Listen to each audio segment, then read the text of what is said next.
Welcome to जेनिक JE study. हम लोग एसएससी जेई के लिए साइंस एंड टेक्नोलॉजी का जो पोर्शन कर रहे हैं, अभी आज का टॉपिक साइंस और टेक्नोलॉजी में जो हम करेंगे फिजिक्स में, वो सबसे पहले हम लेंगे वर्क के बारे में बात करेंगे, देन पावर के बारे में बात करेंगे, एनर्जी के बारे में बात करेंगे। वर्क, पावर और एनर्जी वाले चैप्टर में बात कर रहे हैं। तो सबसे पहले अगर हम वर्क की बात करें तो क्या हम ये सोच सकते हैं, हम जानते हैं लाइफ टाइम अपने दैनिक जीवन में कि वर्क हम लोग काम करते हैं, लेकिन अगर फिजिक्स के टर्म में ये सारी चीजें बात करें, ठीक है, दैनिक जीवन में तो हम बोल दिए कि कुछ काम कर रहे हैं और वो काम हो रहा है, वो वर्क है, लेकिन साइंस के टर्म में अगर फिजिक्स के टर्म में बात करें तो वो शायद वर्क नहीं होता है। सपोज कीजिए कि अगर हम यहाँ पे इसको धक्का दे रहे हैं तो हमारे हिसाब से तो हम काम कर रहे हैं, लेकिन क्या ये साइंस के टर्म में, फिजिक्स के टर्म में ये काम हो रहा है? तो डेफिनेटली आप कहेंगे कि ये फिजिक्स के टर्म में कोई काम नहीं हो रहा है, क्योंकि एक नॉर्मल चीज है कि फिजिक्स के टर्म में क्या है, रिजल्ट एक तरीके से ओरिएंटेड चीज भी होती है कि आपको फाइनली कंक्लूजन क्या मिल रहा है। ठीक, आप इसको धक्का दे रहे हैं लेकिन कोई इफेक्ट ही नहीं हो रहा है, कोई इफेक्ट हो ही नहीं रहा है, तो यहाँ पे क्या हम कंसीडर करेंगे कि ये वर्क डन हो रहा है कि नहीं हो रहा है? तो नॉर्मली अगर हम बात करें कि हम अगर वर्क की बात करें तो वर्क का मतलब क्या होता है कि अगर हम कोई फोर्स अप्लाई करें, मतलब इस पे अगर हम फोर्स अप्लाई कर रहे हैं तो अगर इसका डिस्प्लेसमेंट होता है, यानी कि अगर हम वर्क की बात कर रहे हैं तो हम क्या करेंगे, कोई भी फोर्स अप्लाई करेंगे किसी भी चीज में, और अगर फोर्स अप्लाई करते हुए उस डायरेक्शन में अगर वर्क हो रहा है तो हम क्या बोलेंगे कि अगर वो डायरेक्शन में डिस्प्लेसमेंट हो गया तो वो डिस्प्लेसमेंट जो है वो क्या बोला जाएगा, वो बोला जाएगा वर्क। यानी कि वर्क का अगर हम फार्मूला देखें तो एक नॉर्मल फार्मूला जो निकल के आता है कि work is equal to force into displacement. It means F is equal to, force को F से डिनोट, वर्क को W से डिनोट करते हैं, W is equal to F into D। ये हमारा जो है नॉर्मल एक फार्मूला आया वर्क का कि हम जब जिस बॉडी पे, किसी भी ऑब्जेक्ट पे अगर हम फोर्स लगा रहे हैं और वो उसी डायरेक्शन में डिस्प्लेसमेंट उसका हो जा रहा है, तो इसका मतलब क्या है कि वो बोला जाएगा कि हमारा वर्क डन हुआ। ठीक, देखिए, जो एक बेसिक मैं आपको ऑलवेज बताता रहा हूं कि इसमें बहुत कॉन्सेप्चुअल, आपको डीप में नहीं जाता, नॉर्मल क्वेश्चंस पूछे जाते हैं। जैसे आप देखिए, work is equal to force into displacement हमने बताया। अब इससे नॉर्मली क्वेश्चन जो आता है वो क्या क्वेश्चन आएगा, सबसे पहले तो इससे यूनिट से क्वेश्चन पूछे जाते हैं। अगर आपसे पूछा जाए कि what is the SI unit of work, क्या पूछा जाए, एसआई यूनिट ऑफ वर्क, तो आप क्या करेंगे, कैलकुलेट करेंगे। फोर्स का एसआई यूनिट क्या होता है, आपको पता है कि न्यूटन होता है। ठीक, डिस्प्लेसमेंट का अगर एसआई यूनिट पूछा जाए तो आपको पता है कि मीटर होता है। इसका मतलब क्या हो गया, न्यूटन मीटर इसका एसआई यूनिट हो गया, और इसी को हम क्या बोलते हैं, न्यूटन मीटर को ही हम बोलते हैं जूल। तो नॉर्मली जूल एक ब्रिटिश साइंटिस्ट थे, उन्हीं के रेस्पेक्ट में ये यूनिट दे दी गई, जूल। तो इसका मतलब कि अगर हमको बोला जाए कि 1 जूल किसके बराबर होता है, तो 1 जूल मतलब क्या है कि 1 जूल इज इक्वल टू क्या होगा कि जो फोर्स हमारा 1 न्यूटन का हमने फोर्स लगाया, क्या किया, 1 न्यूटन का फोर्स लगाया, 1 न्यूटन का, और उसका जो डिस्प्लेसमेंट है वो 1 मीटर का डिस्प्लेसमेंट हुआ, तो ये बोला जाएगा कि 1 joule is equal to 1 newton metre. ठीक, ये है। लेकिन अगर कभी कभी क्वेश्चन जो पूछता है, ये तो एसआई यूनिट से क्वेश्चन पूछा, और कभी कभी आपसे जो क्वेश्चन पूछेगा वो एसआई यूनिट की बजाय बोल देगा कि आप इसी को बताइए कि सीजीएस यूनिट क्या होगी। आपको क्या बोलेगा, इसी को बताइए सीजीएस यूनिट क्या होगी। तो सीजीएस यूनिट में अगर हम फोर्स को काउंट करें तो फोर्स को बोला जाता है डाइन। फोर्स को क्या बोला जाएगा, डाइन बोला जाता है।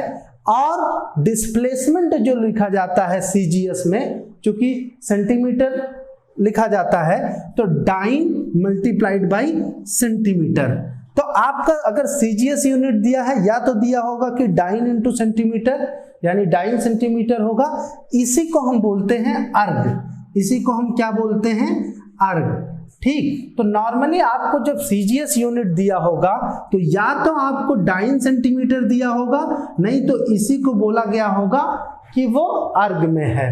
ठीक, कभी कभी ये भी पूछ दिया जाता है कि 1 जूल इज इक्वल टू कितने अर्ग होते हैं, 1 जूल इज इक्वल टू कितने अर्ग होते हैं। तो डायरेक्टली या तो आप याद कर लीजिए कि 1 joule is equal to 10 raise to power 7, 10 पे पावर 7 अर्ग होते हैं, ये तो आप याद कर लीजिए। या आप दूसरा ऑप्शन क्या है कि आप इससे कैलकुलेट कीजिए और फिर निकालिए कि कितना अर्ग होता है। तो अगर हम इससे कैलकुलेट की जाए तो एक डाइन बराबर, आपको पता है कि एक डाइन बराबर जो होता है वो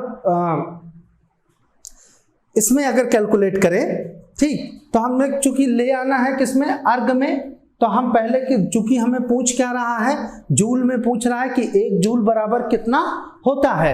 तो अगर 1 जूल बराबर हम कैलकुलेट करना चाहें तो हम निकाल सकते हैं कि 1 जूल में कितना अर्ग होगा। तो सबसे पहले लिख लीजिए कि 1 जूल, तो 1 जूल इज इक्वल टू क्या होता है, 1 न्यूटन मल्टीप्लाइड बाई 1 मीटर। ये क्लियर है, ये हमने अभी आपको यहाँ पे दिखाया कि 1 जूल बराबर 1 न्यूटन 1 मीटर होता है। अब जो होता है कि 1 न्यूटन मतलब अगर इसको हम कन्वर्ट करना चाहें तो ये क्या होता है, 10 पे पावर 5 डाइन के बराबर होता है। 1 न्यूटन इज इक्वल टू क्या होगा, 10 पे power 5, 10 raise to power 5 dyne के बराबर होता है। और मीटर, 1 मीटर में कितना होता है, 100 सेंटीमीटर होता है। कितना हुआ, 100 सेंटीमीटर। तो इसको इक्वल अगर आप देखें 10 रेज टू 5 इंटू 100, यानी ये क्या हो जाएगा 10 रेज टू 5 डाइन और multiplied by 10 raise to 2 centimetre. अब इसको करेंगे तो ये आ जाएगा 10 raise to 7 dyne centimetre, 9 centimetre. अब डाइन और सेंटीमीटर को हमने अभी इसके पहले ही बताया कि ये किसके बराबर होता है, अर्ग के बराबर होता है। इसका मतलब क्या हुआ कि अगर 1 जूल को आप अर्ग में कन्वर्ट करें, 1 जूल को आप क्या करें, अर्ग में कन्वर्ट करें, तो 1 जूल इज इक्वल टू क्या होगा, 10 रेज टू 7, 10 पे पावर 7 अर्ग। ठीक है, ये एक नॉर्मल क्वेश्चंस आपको आते हैं, इससे जो पूछा जाता है बेसिक क्वेश्चंस हैं जो आपको यूनिट से पूछा जाता है।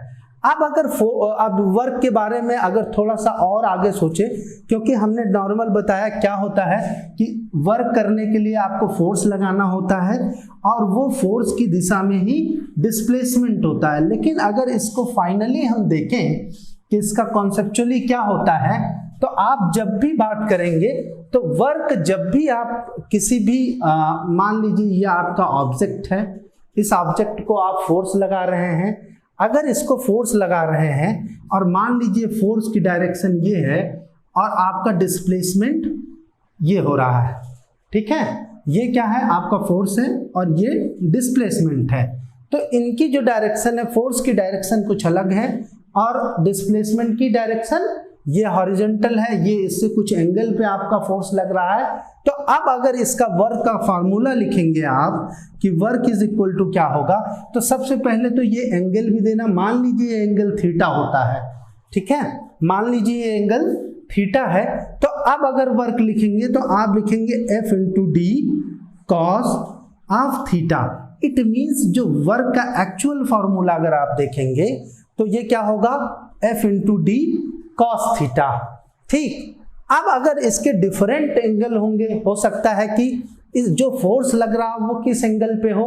अगर मान लेते हैं, अगर हम मान लेते हैं कि ये हमारा ऑब्जेक्ट है, इस पे हम फोर्स लगा रहे हैं हॉरिजॉन्टल डायरेक्शन में, सीधा फोर्स लगा रहे हैं और इसी सेम डायरेक्शन पे इसका डिस्प्लेसमेंट हो रहा है, ठीक है।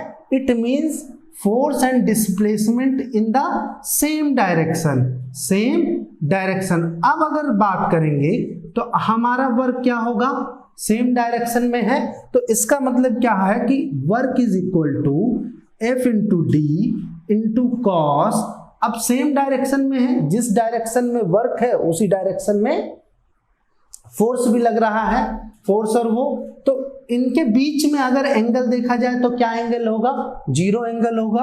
तो हम लिखेंगे cos 0 डिग्री।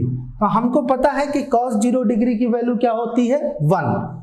तो हम ये इसको लिख देंगे F इंटू डी इंटू 1, या work is equal to F D. ठीक है, तो इसका मतलब अगर सेम डायरेक्शन में रहा, जो इसके पहले हमने बताया कि work is equal to force into displacement, तो अगर सेम डायरेक्शन में डिस्प्लेसमेंट हो रहा है तो ये नॉर्मली यही पे होगा। लेकिन अगर हम बात करें कि डिस्प्लेसमेंट फोर्स किसी और डायरेक्शन में लग रहा है और डिस्प्लेसमेंट किसी और डायरेक्शन में हो गया, तब क्या हो सकता है, तो फिर शायद आपकी वैल्यूज क्या होंगी, चेंज हो जाएंगी। अगर हम बात कर लें कि अगर हमारा जो फोर्स है वो फोर्स का जो डायरेक्शन है, फोर्स का डायरेक्शन इधर है, फोर्स का डायरेक्शन इधर है और डिस्प्लेसमेंट क्या है, इधर है। ठीक है, यानी कि फोर्स और डिस्प्लेसमेंट वो क्या है, दे आर द परपेंडिकुलर। ये क्या है, परपेंडिकुलर, 90 डिग्री अपार्ट। इसका मतलब क्या हुआ, 90 डिग्री अपार्ट। ठीक, अगर ये 90 डिग्री अपार्ट है तो इसका मतलब क्या है कि जब हम फोर्स लिखेंगे, वर्क लिखेंगे, तो वर्क इज इक्वल टू क्या होगा, F into D cos 90 degree. Cos 90 degree की वैल्यू क्या होती है, 0। तो F into D into 0 is equal to 0। यानी कि अगर हम फोर्स जो लगाएं और डिस्प्लेसमेंट अगर 90 डिग्री पे हो जाता है, 90 डिग्री पे हो जाता है, तो वो क्या होगा, इसका मतलब कि कोई वर्क डन नहीं हुआ है। वैसे भी चूंकि हम डिस्प्लेसमेंट का जो सेक्शन हम पढ़े थे, डिस्प्लेसमेंट के सेक्शन में ही हमने बोल दिया था आपको कि डिस्प्लेसमेंट अगर कहीं से भी ऑब्जेक्ट चलता है और वहीं पे आके रुक जाता है, वहीं पे आके रुक जाता है, तो उसका डिस्प्लेसमेंट क्या होता है, उसका डिस्प्लेसमेंट 0 होता है। अगर हम आपको बात करें कि वर्क, ये तो क्या होगा, वर्क या तो 3 कैटेगरी आप वर्क की बना सकते हैं। वर्क की क्या होंगी, 3 कैटेगरी आप बना सकते हैं वर्क की। 3 कैटेगरी मतलब या तो पॉजिटिव वर्क हुआ, या तो निगेटिव वर्क हुआ, या तो 0 वर्क हुआ, 0। ठीक, positive, negative, 0। Genic Prime is the new features by Genic Education, where you will get 450 plus video series questions explanation, Prime Facebook group for doubt solving, assignments, live sessions and many more. If you are interested, then visit website and join quickly. For any query, call on 9837933283. अब positive, negative, 0 ऐसा कैसे समझेंगे कि positive, जैसे same direction में अगर है, same direction में हमने बोला था कि work is equal to force into displacement, जो सेम डायरेक्शन में हमने ऑब्जेक्ट को बताया था, तो यहाँ पे क्या होगा, वर्क ऑलवेज क्या हो जाता है, ये तो पॉजिटिव ही जो हो जाता है। अगर हम एक एग्जांपल, नॉर्मल एक एग्जांपल लें कि कोई भी कुली है, कोई कुली है, वो अपने सर पे कोई बोझ रख के जा रहा है। अगर वो हॉरिजॉन्टल प्लेन पे जा रहा है, अगर वो हॉरिजॉन्टल प्लेन पे जा रहा है, इसका मतलब क्या है कि उसका जो डिस्प्लेसमेंट है वो किस है, हॉरिजॉन्टल प्लेन पे है। ठीक, और उसने क्या किया है, भार को उठा रखा है, भार को क्या है, उठा रखा है। तो अगर वो भार को उठा रखा है, डिस्प्लेसमेंट इस डायरेक्शन में हो गई।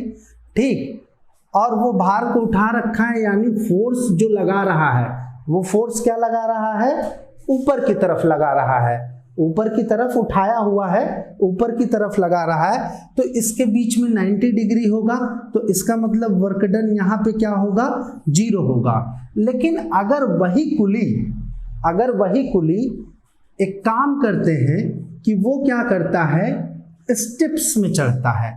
ठीक है, स्टेप्स में चढ़ता है, स्टेप मतलब सीढ़ियों पे वो क्या कर रहा है, चढ़ रहा है। तो जब सीढ़ियों पे चढ़ रहा है तो तो उसका वर्क क्या होगा, वो चूंकि भार भी ऊपर की तरफ उठाया है और सीढ़ियों से चढ़ते हुए भी वो क्या जा रहा है, ऊपर की तरफ ही जा रहा है। किस तरफ जा रहा है, ऊपर की तरफ ही जा रहा है, यानी कि जो डायरेक्शन ऑफ फोर्स होगा वो क्या है, पॉजिटिव। तो इस टाइप का जो वर्क होगा वो वर्क डन पॉजिटिव होगा, क्योंकि वो क्या काम कर रहा है कि ऊपर की तरफ ही जा रहा है।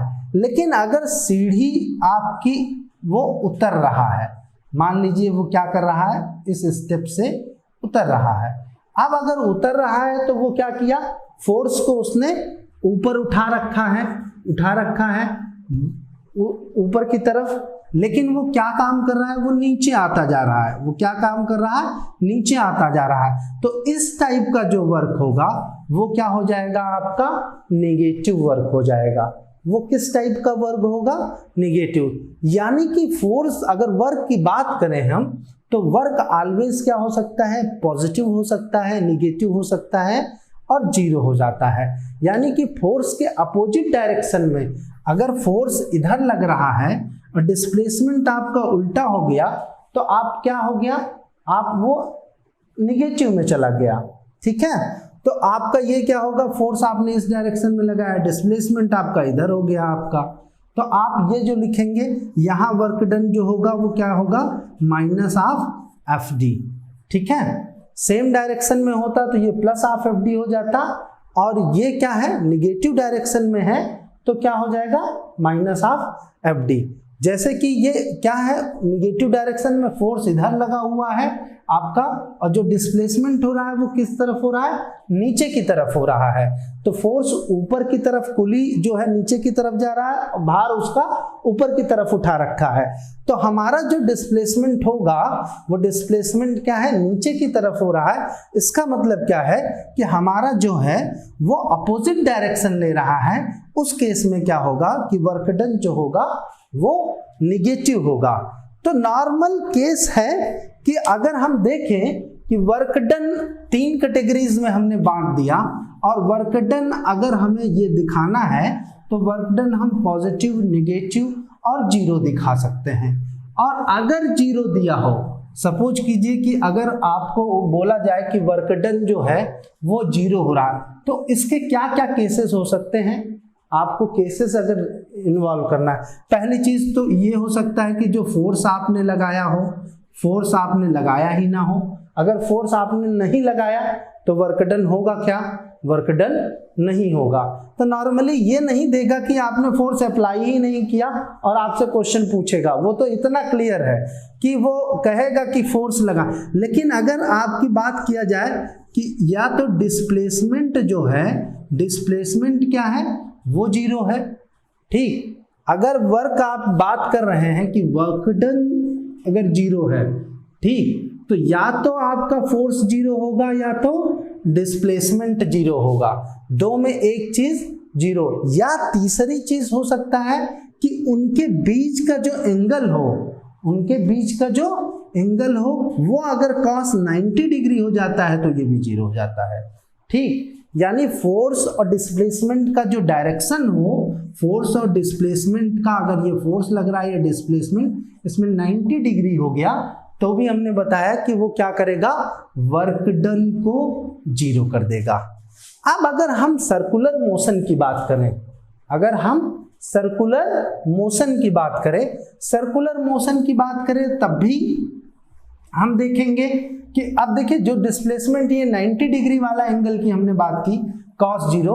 अगर कोई भी एरोप्लेन है, एरोप्लेन क्या करेगा, अगर अर्थ से क्या, हमारे बेस से वो अगर 1000 किलोमीटर भी ऊपर है, ठीक, तो 1000 किलोमीटर ऊपर है तो वो क्या करेगा, मान लीजिए इस तरीके से चल रहा है, एरोप्लेन की डायरेक्शन क्या है, इस तरीके से सीधा चल रहा है। लेकिन अब अगर ये क्या है कि ये इसका क्या है, डिस्प्लेसमेंट है। लेकिन अगर हम फोर्स बात करें तो अर्थ द्वारा एक ग्रेविटेशनल फोर्स लगाया जाएगा, mg, ठीक, ये आपका ग्रेविटेशनल फोर्स है। तो डिस्प्लेसमेंट तो इस डायरेक्शन में है और फोर्स क्या हो रहा है, ये इस डायरेक्शन में आपका लग रहा है, ये फोर्स तो आप इनके बीच का जो एंगल है वो कितना है 90 डिग्री। इसका मतलब क्या कहेंगे कि जो वर्क डन हो रहा है वो क्या है, work done W is equal to 0। ठीक, इसका मतलब कि अगर कोई भी प्लेन आपका वर्क डन कर रहा है, अगर जा रहा है और आप ये कहेंगे कि वर्क डन कितना हुआ प्लेन का, तो आप क्या बोलेंगे कि वर्क डन कुछ भी नहीं हुआ, ये क्या है 0 है। ठीक, लेकिन अगर यही सर्कुलर मोशन की बात करें, क्योंकि अभी तो यहाँ पे क्या होगा, हमने 3 चीजें बताई थी आपको। पहला केस होगा कि फोर्स आपका 0 हो, ठीक, दूसरा डिस्प्लेसमेंट 0 हो, तीसरा cos 90 डिग्री हो। तो ये वाला केस तो हमने एरोप्लेन के केस में देख लिया कि cos 90 होने की वजह से एरोप्लेन का वर्क डन 0 हो गया।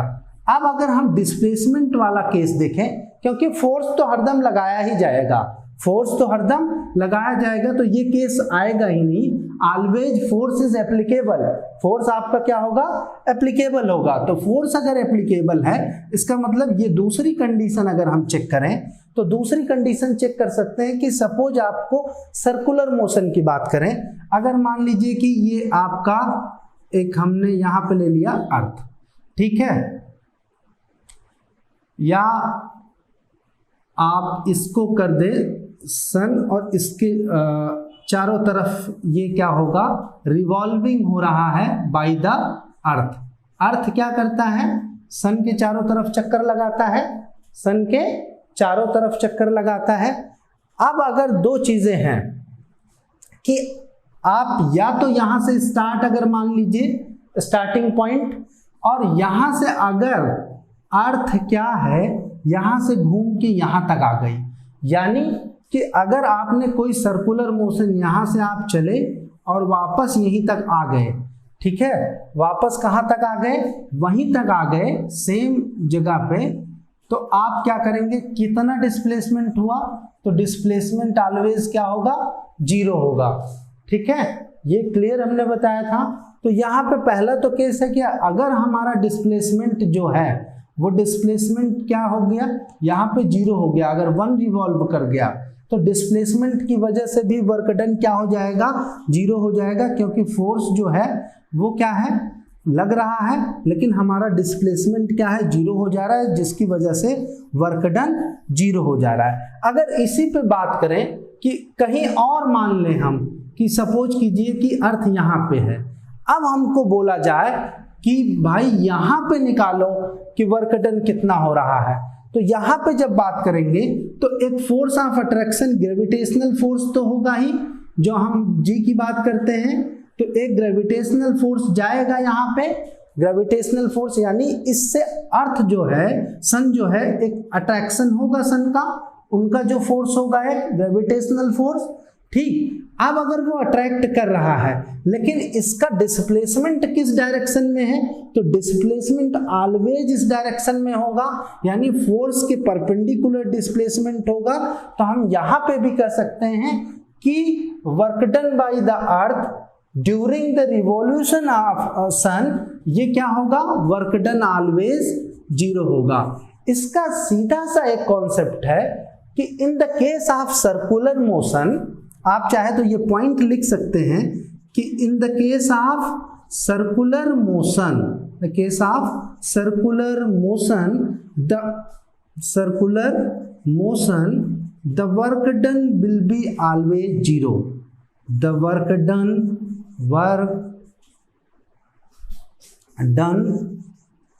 Will be always 0। इसका मतलब कि अगर हम सर्कुलर मोशन की बात करेंगे तो सर्कुलर मोशन में ऑलवेज वर्क डन 0 होगा किसी भी केस में। ठीक है, चाहे वो डिस्प्लेसमेंट की वजह से होगा, चाहे तो वो एंगल की वजह से होगा, कॉस थीटा की वजह से। तो दोनों केस हमने डिस्कस कर लिए। तो जो भी क्वेश्चन आते हैं वो कुल मिला के इन्हीं सब चीजों से पूछे जाते हैं। तो आप इन पूरा एक बार ध्यान से पढ़ लें इसको, और इससे रिलेटेड क्वेश्चन लगाएंगे तो आपको आइडिया लग जाएगा कि जो भी क्वेश्चन आते हैं इसी फंडामेंटल कॉन्सेप्ट्स में आते हैं। नेक्स्ट अगर हम बात करें तो हम बात करते हैं पावर की, कि पावर क्या होता है। अभी तो हमने वर्क की बात कर ली और वर्क हमको समझ में आ गया, तो पावर की भी बात करते हैं कि पावर होता क्या है, क्योंकि पावर आप ये होता रहता है ना, कितना पावर है और कितना पावर यूज करते हैं हम।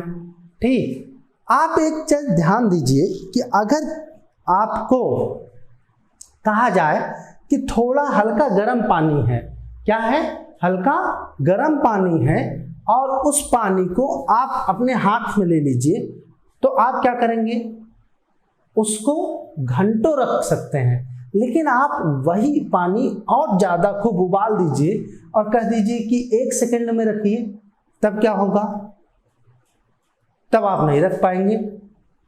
दूसरी चीज अगर हम बात करें कि अगर किसी ओल्ड एज के आदमी से आप बोलिए कि वो किसी स्टेयर्स को, 100 स्टेयर्स है, वो अगर आप बोलिए चढ़ने को, तो वो बहुत जल्दी जल्दी नहीं चढ़ पाएगा। लेकिन अगर आप धीरे धीरे बोलेंगे तो वो धीरे धीरे चढ़ जाता है। क्या आप ये समझते हैं कि जब वो धीरे धीरे चढ़ता है, धीरे धीरे चढ़ता है, तो एनर्जी जो कंज्यूम होनी है, अगर वो 100 सीढ़ी स्टेप्स चढ़ रहा है, वो ऐसे चढ़ता चला जा रहा है, अगर इनिशियल डेस्टिनेशन से वो फाइनल डेस्टिनेशन पे पहुंच रहा है, इनिशियल डेस्टिनेशन से फाइनल, अब वो चाहे तेजी से चढ़े, तेजी से तो वो चढ़ नहीं पा रहा है, तो आप अगर धीरे धीरे वो चढ़ा रहे हैं तो एनर्जी कंजम्पशन क्या हो रहा है, सेम ही हो रहा है।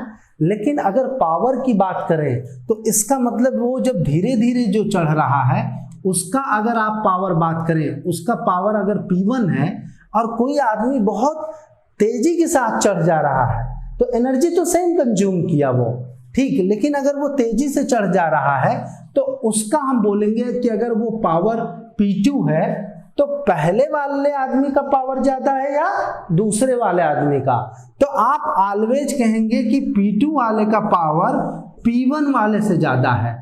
क्यों ज्यादा है, अब आपको समझना पड़ेगा कि क्यों ज्यादा है। क्योंकि ये वाला जो P1 आदमी था वो अगर इसको तय करने में 50 मिनट लेता है और P2 वाला इसी को 10 मिनट में कर लेता है, तो इसका मतलब क्या हुआ कि जो जल्दी कर लेता है, जो काम को जल्दी कर लेता है, उसकी पावर ज्यादा होती है, उसकी पावर ज्यादा होती है। तो कॉन्सेप्ट आप ध्यान रखिए कि ज्यादा होने में क्या रिलेशन है। एक तो वो सबसे ज्यादा रिलेशन है पावर में कि टाइम का रोल क्या है। अगर वो कम टाइम में करता है, टाइम इज लेस है, तो इसका मतलब कि पावर उसका ज्यादा है, और टाइम ज्यादा लगा रहा है तो इसका मतलब पावर कम है।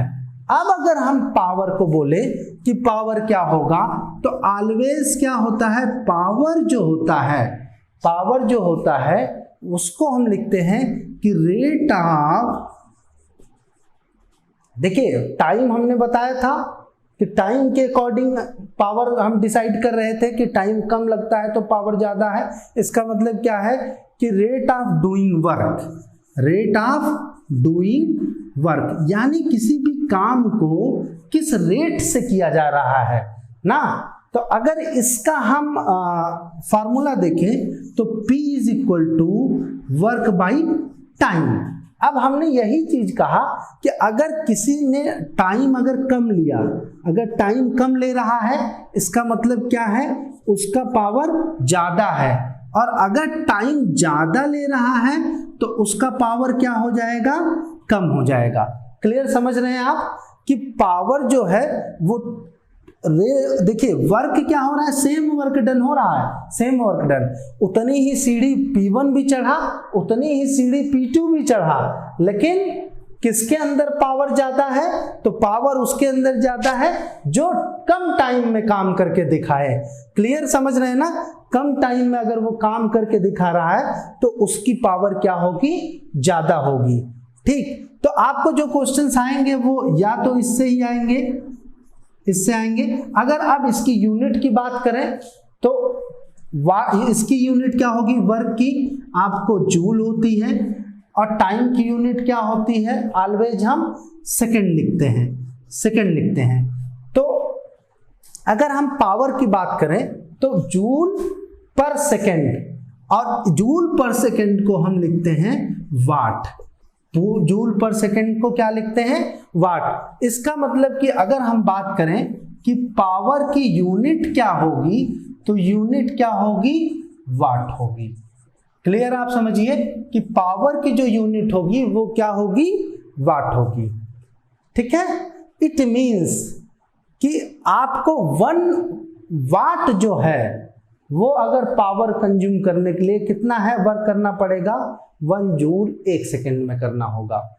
यानी कि अगर जो स्पेंड होता है एनर्जी, अगर बल्ब आप ले लिए 100 वाट का, तो 100 वाट का मतलब 100 जूल एनर्जी ये अगर इमिट करेगी, कितना करेगी? 100 जूल अगर ये इमिट करेगी, कितना? 1 सेकेंड में। तो इस इतना इज इक्वल टू क्या होगा? 100 watt. 100 watt is equal to 100 joule by 1 second. ठीक है। अगर आप ये बल्ब, आप कोई भी बल्ब ले लें, जो बल्ब होता है वो क्या करता है? एनर्जी को इमिट करता है। ठीक है, in the form of heat, in the form of heat. तो 100 वाट अगर का बल्ब है, इसका मतलब 100 जूल एनर्जी वो 1 सेकेंड में डिसिपेट करता है। इस वजह से इसको हम क्या बोलते हैं? 100 वाट का बल्ब। ठीक। अब जो कि क्वेश्चन आते हैं उसमें ये पूछा जाता है कभी कभी इसको कि 1 किलोवाट इज इक्वल टू क्या होगा? 1 मेगावाट इज इक्वल टू क्या होगा? ठीक। तो ये तो आप क्लियरली बहुत इजी वे में लिख सकते हैं कि 1 अगर किलोवाट दिया है, 1 किलोवाट इज इक्वल टू, तो कितना वाट होगा? तो 10 रेज़ टू पावर 3 वाट होगा, 1000। 1 अगर मेगावाट दिया है, कितना होगा? तो इस तरीके से 10 रेज़ टू 6। लेकिन क्वेश्चन जो पूछा जाता है वो नॉर्मली पूछा जाता है कि 1 horse power is equal to कितने वाट होंगे। तो ये आपको याद रखने की जरूरत है कि 1 horse power is equal to 746 watt. 746 watt. ठीक है। क्लियर? आप लोग समझ रहे हैं ना कि जो हमने पावर की चीजें बताई, पावर से इससे रिलेटेड यही क्वेश्चन आते हैं और ये नॉर्मली ज्यादातर पूछा जाता है क्वेश्चन कि 1 horse power is equal to कितने वाट होते हैं। तो ऑल अबाउट हमने सारी चीजें डिस्कस की। ठीक, ये आप लोग कंप्लीट करेंगे। उसके बाद वाला अब नेक्स्ट वाले लेक्चर में हम कंप्लीट कराएंगे what about the energy, all related things about the energy. Energy से रिलेटेड चीजें हम करेंगे। Okay, thank you.